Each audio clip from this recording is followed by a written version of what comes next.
বৌদ্ধ ধর্মাবলম্বীদের অন্যতম ধর্মীয় উৎসব প্রবারণা পূর্ণিমা।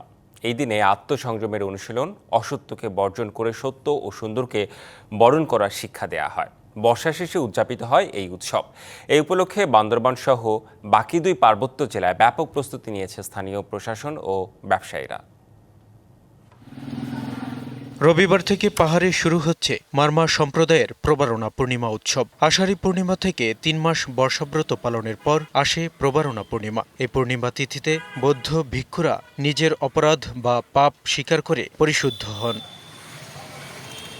প্রবারণাকে কেন্দ্র করে বান্দরবনের বিভিন্ন পল্লীতে এখন উৎসবের আমেজ। নানা রঙে সেজেছে পাহাড়ের বিহারগুলো। বরাবরের মতোই অন্যতম আকর্ষণ হিসেবে থাকছে ফানুস উড়ানো এবং মহামঙ্গল রথযাত্রা।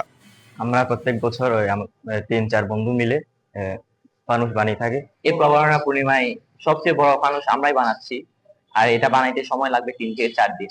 আপনার প্রিয় কাপড়ের যত্নে এলো এনজাইম সমৃদ্ধ Arik silver wash detergent powder ৫০০ গ্রাম মাত্র ৭০ টাকা। প্রিমার্ক।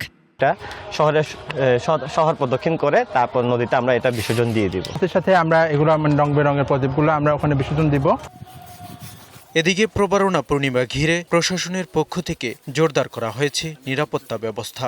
যে সকল স্থানে এই প্রবারণা পূর্ণিমা অনুষ্ঠিত হবে, আমরা সেখানে ফিক্সড আমাদের পুলিশ দল, টহল দল থাকবে। সার্বিক নিরাপত্তা ব্যবস্থা আমাদের এখানে বান্দরবান জেলা পুলিশ জোরদার করবে। বান্দরবানের উৎসব উদযাপন পরিষদের সভাপতি জানান, প্রবারণা পূর্ণিমা উপলক্ষে প্রতি বছরের মতো এবারও নেওয়া হয়েছে বিভিন্ন কর্মসূচি। প্রস্তুতি প্রায় শেষ পর্যায়ে আইন শৃঙ্খলা বিষয়ে আমাদেরকে জেলা প্রশাসক মহোদয়, এসপি মহোদয় আমাদেরকে আশ্বস্ত করেছেন।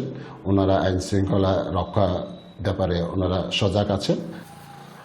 মঙ্গলবার সাঙ্গু নদীতে রথ বিসর্জনের মধ্য দিয়ে শেষ হবে ৩ দিনের এই উৎসব। DVC news desk.